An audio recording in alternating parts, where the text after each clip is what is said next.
اللہ فرماتا ہے اس کے ذریعے سے جو وہ مال حاصل کرتے ہیں اولئک لا یاکلون اولئک ما یاکلون فی بطونہم الا نارا، وہ لوگ کیا کھا رہے ہیں؟ وہ لوگ آگ کھا رہے ہیں اپنے پیٹوں میں، آگ۔ اے علماء حضرات، اللہ سے تم بھی ڈرو، اللہ سے ڈرو، اور اس امت کے اندر وہی باتیں بیان کرو جو رب کے قرآن میں موجود ہے اور جو مصطفیٰ جان رحمت صلی اللہ علیہ وسلم کے فرمان میں موجود ہے۔ اس کے علاوہ اگر کسی جماعت کے تعصب میں، لیڈری کے تعصب میں، کثرت کی تعصب میں اور فلانے حضرت بزرگ کی عقیدت و محبت میں قرآن کو الٹ پلٹ کیا تم نے اور احادیث کو ادھر ادھر کیا تم نے، تو رب ذوالجلال کی قسم ہے، قوم جو تمہیں مال دے رہی ہے اور اس قوم کو جو گمراہ کر کر کے پیسے اور روپے بٹور رہے ہیں، اینٹھے جا رہے ہیں، یہ آگ تمہارے پیٹوں کے اندر جا رہے ہیں۔ اور اس کے اندر علماء جہاں حاضر ہیں وہیں وہ پیشاور لوگ بھی موجود ہیں جنہیں اللہ نے علم سے نوازا ہے، لیکن قوم کو گمراہ کر کر کے کھا رہے ہیں، حرام کو حلال اور حلال کو حرام کر رہے ہیں۔ اس میں مثال کے طور پر ہمارے یہ وکیل اور لائر حضرات ہیں، دنیا کے سب سے کرمنل لوگ ہیں یہ، یقین مانیں، اور یہ سدھر جائیں تو ملک سدھر جائے، اور مولوی سدھر جائے تو عوام سدھر جائیں۔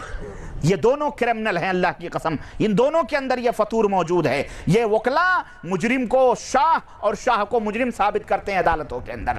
یہ جانتے ہیں کہ یہ جرم ہے، یہ جانتے ہیں کہ یہ پکا مجرم ہے، لیکن کتنے پیسے دو گے؟ موت کے منہ سے سولی کے پھندے سے اپن نکال کے لائیں گے، کتنے پیسے دو گے؟ ہے کہ نہیں؟ سودا کر، جانتا ہے کہ یہ قوم کا غدار ہے، مجرم ہے۔ اور ہمارے ملکوں میں تو آج دھڑلے کے ساتھ پیشہ درست ہے، وکالت کا پیشہ حلال حرام نہیں ہے، لیکن اس کے طریقے سے جو مال حاصل کیا جا رہا ہے حرام طریقے سے، وہ مال حرام ہے۔ ہم سچا واقعہ ایک آپ کو میں بتلاتا چلوں، بات آئی ہے تو، ایک بڑے گھرانے کے لڑکے نے ایک اپنے دشمن کی لڑکی سے بدکاری کی، زناکاری کی، معاملہ کورٹ تک پہنچا، عدالت تک پہنچا۔ یہ اپنے ملکوں کا واقعہ ہے، یہ سچا واقعہ ہے۔ قاضی نے جج نے سوالات پہ سوالات کیے، اس نے کہا اس نے ہمارے ساتھ بدکاری کی، زبردستی زنا کی۔ ہمارے ہاں تو مسئلہ یہ بھی چلتا ہے نا، زنا بالجبر، زنا بالجبر ہو تو جرم ہے، آپس میں راضی خوشی سے ہو تو کوئی جرم نہیں ہے۔ لڑکی بھگا کے لے کے جاؤ، قاضی کے سامنے کھڑے ہو جاؤ، ہم دونوں شادی کرنا چاہتے ہیں۔ قاضی نے کہا کوئی بات نہیں، چلاؤ۔ بیچارہ ماں اور باپ وہاں پریشان۔ ہمارے مفتیوں نے آج یہ بھی فتوے نکالے ہیں، اللہ انہیں ہدایت عطا فرمائے۔ تو اس نے کہا کہ وکیل نے اپنے موکل، اس نے کہا ہاں میں نے زنا کیا ہے، کہا ہم 1 لاکھ روپیہ دیں گے تو ہمیں بچا لے۔ اس نے کہا ٹھیک ہے، کہا شرط یہی ہے 1 لاکھ روپیہ ملے گا جب تو ہمارے اس بیٹے کو بچا لے گا۔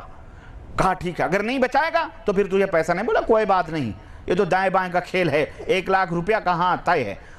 اپنے اس مجرم موکل جو تھا ہے نا، مجرم سے اس نے وکیل نے کہا تجھے میں ایک بات کہتا ہوں، جج کے سامنے ہوں ہاں کرنا، زبان نہیں کھولنا، بس جو بھی کہے ہوں ہوں کر لینا، میں اس کو کہوں گا تو بہرا ہے، باقی میں نپٹ لوں گا، تیرا کام یہی تک ہے، بس زبان نہیں کھولنا، جو بھی پوچھے۔ چنانچہ زنا بالجبر کا کیس تھا، جج کے سامنے دونوں مجرم اور لڑکی اور وہ لڑکے سب حاضر کیے گئے۔ یہ ہوا کہ بھئی اس نے زنا بالجبر کیا ہے، زبردستی اس نے زنا کیا۔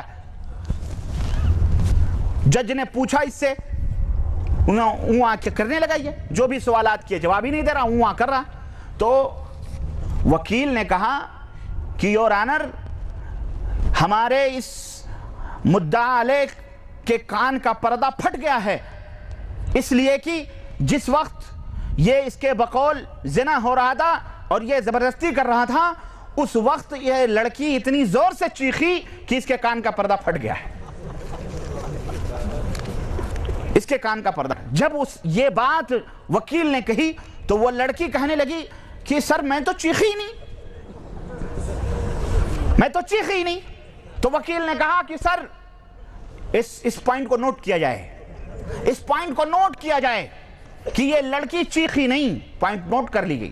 اب اس نے بحث شروع کی کہ سر جب یہ چیخی نہیں زنا کے وقت تو اس کا مطلب یہ ہے کہ یہ زنا بالجبر تھا ہی نہیں، اگر زبردستی ہوتی تو ضرور چیختی ہے، زبردستی تھی نہیں، آپس کی رضامندی تھی، اس لیے اس کیس کو کیا خارج کیا جائے مقدمے سے۔ جج نے کہا خلاص، اس نے قلم چلا دیا کہ اس نے تو خود کہہ دیا یہ چیخی نہیں۔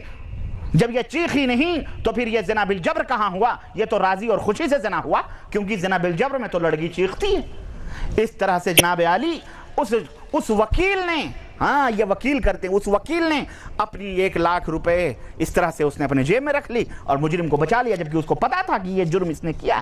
تو ہمارے ملکوں میں باقاعدے یہ چلتا ہے کہ مجرموں کو سامنے گولی مارتے ہیں، پیسے کی بنیاد پر اسے بالکل وائٹ عدالت سے چھڑا کر کے لایا جاتا ہے۔ تو جس دیش میں، جس ملک میں اس طرح کا معاملہ ہو، وہ ملک عذاب سے بچ سکتا ہے؟ نہیں بچ سکتا ہے، کبھی نہیں بچ سکتا ہے۔ تو میرے عزیزو، یہ بھی اسی کے اندر شامل ہیں، چاہے علماء ہوں، چاہے وکیل ہوں، چاہے ڈاکٹرز ہوں، چاہے جو بھی ہوں، جو بھی حرام کو حلال اور اپنے علم کی بنیاد پر حلال کو حرام اور حرام کو حلال کرتے ہیں، وہ سب اسی کے اندر داخل ہیں۔ اللہ نے فرمایا وَلَا تَعَاوَنُوا عَلَى الْإِثْمِ وَالْعُدْوَانِ، اے میرے بندو، برائی پر، بدکاری پر ایک دوسرے کی ہرگز مدد نہ کرو۔ تو میرے عزیز، گویا باطل طریقہ یہ حلال چیزوں کو بھی کیا کر دیتا ہے؟ حرام بنا دیتا ہے۔ باطل طریقے سے اگر کوئی مال کما رہا ہے، حلال ہے وہ مال، لیکن اسے باطل طریقے سے کما رہا ہے، تو وہ طریقہ اس کو کیا کر دیتا ہے؟ حرام بنا دیتا ہے۔ پیسہ روپیہ حلال ہے، لیکن اگر اسے باطل طریقے سے آپ کمائیں گے تو وہ کیا ہو جائے گا؟ حرام ہو جائے گا۔ مرغی حلال ہے کہ نہیں حلال ہے؟ لیکن کسی کے گھر کی چوری کر کے مرغی آپ ذبح کر کے کھا لیں تو حلال ہے کہ حرام ہے؟ حرام ہو جائے۔ تو طریقہ اگر غلط ہے، وہ طریقہ جو اسلام نے بتلایا ہے اس طریقے سے نہیں، تو وہ مال بھلے حلال ہے لیکن وہ حرام ہو جاتا ہے۔ تو یہ ایک تو اس طرح سے حرام طریقے سے، اور اس کے اندر وہ چیزیں بھی حرام کی فہرست میں آئیں گی جن کے کھانے سے اسلام نے منع فرمایا ہے، وہ بھی حرام ہے۔ مثال کے طور پر خنزیر کا گوشت ہے، غیر اللہ کا بکرا یا مرغا وہ ذبیحہ جو غیروں کے چوکھٹوں پر یہ دیوی دیوتاؤں کے اوپر لے جا کر کے ذبح کرتے ہیں، یا کہتے ہیں یہ شیخ صدو کا بکرا ہے، یہ غوث پاک کے نام کا مرغا ہے، یا فلانے نام کا بکرا ہے، یہ تمام سب حرام ہے۔ اسی طرح سے کتا بھی حرام ہے، بلی بھی حرام ہے، اسی طرح سے گھریلو گدھے بھی حرام ہے، اسی طرح سے ہر قسم کے وہ درندے جو پنجوں سے شکار کرتے ہیں، وہ ہر درندے جیسے شیر ہے، چیتا ہے اور ریچھ وغیرہ اور دوسرے درندے وہ بھی حرام ہیں۔ اسی طرح سے وہ پرندے جو اپنے پنجوں سے شکار کرتے ہیں وہ بھی حرام ہیں۔ اسی طرح سے چیل اور کوے وغیرہ، گدھ وغیرہ، یہ تمام سب چیزیں وہ حرام ہیں۔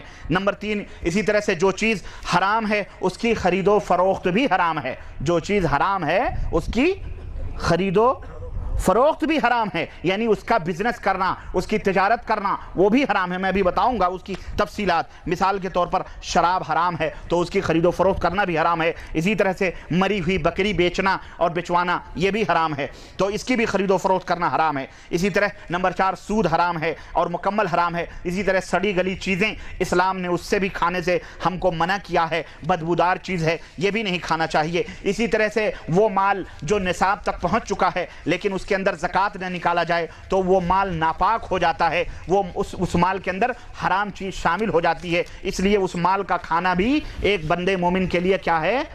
حرام ہے، جب تک کہ اس کے اندر سے زکوٰۃ نہ نکالا جائے۔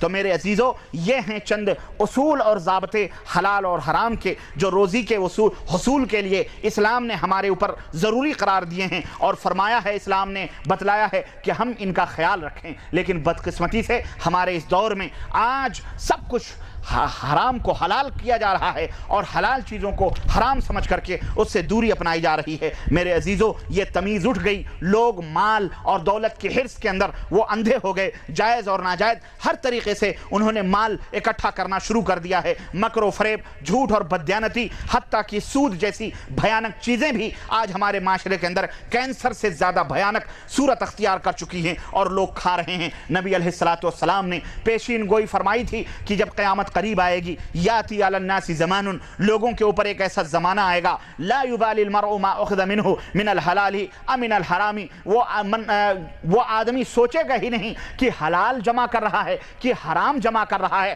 بلکہ جو مال بھی آ رہا ہے اس کو اپنی جیب میں، اپنے بینک میں، اپنی تجوری میں وہ ڈالتا جا رہا ہے۔ حلال اور حرام کی تمیز اٹھ جائے گی۔ صحیح بخاری کے اندر یہ روایت تو میرے عزیزو حرام چیزوں سے بچو، چاہے جس طریقے پر ہو، حرام ہے تو وہ حرام ہے، حلال کھانے حلال چیزیں اختیار کرو۔ نبی علیہ السلام نے فرمایا کہ طلب کسب الحلال فریضۃ بعد الفریضہ، نماز، روزے، حج اور زکوٰۃ جتنے بھی فرائض ہیں، ان فرائض کے بعد سب سے بڑا فریضہ ایک بندے مومن کے اوپر یہ ہے کہ وہ حلال روزی کمائے، حلال طریقے سے مال کو جمع کرے۔ نبی علیہ السلام سے پوچھا گیا کہ اللہ کے نبی سب سے بہترین روزی کون سی ہے، سب سے بہترین کمائی کون سی ہے، سب سے بہترین تجارت کون سی ہے؟ اللہ کے حبیب فرماتے ہیں کہ عمل الرجل بیدہ، آدمی اپنے ہاتھ سے کمائے، وہ کل بعین مبرور، اور ہر وہ تجارت جو حرام کی ملاوٹوں سے دور ہو وہ تجارت سب سے بہترین کمائی ہے۔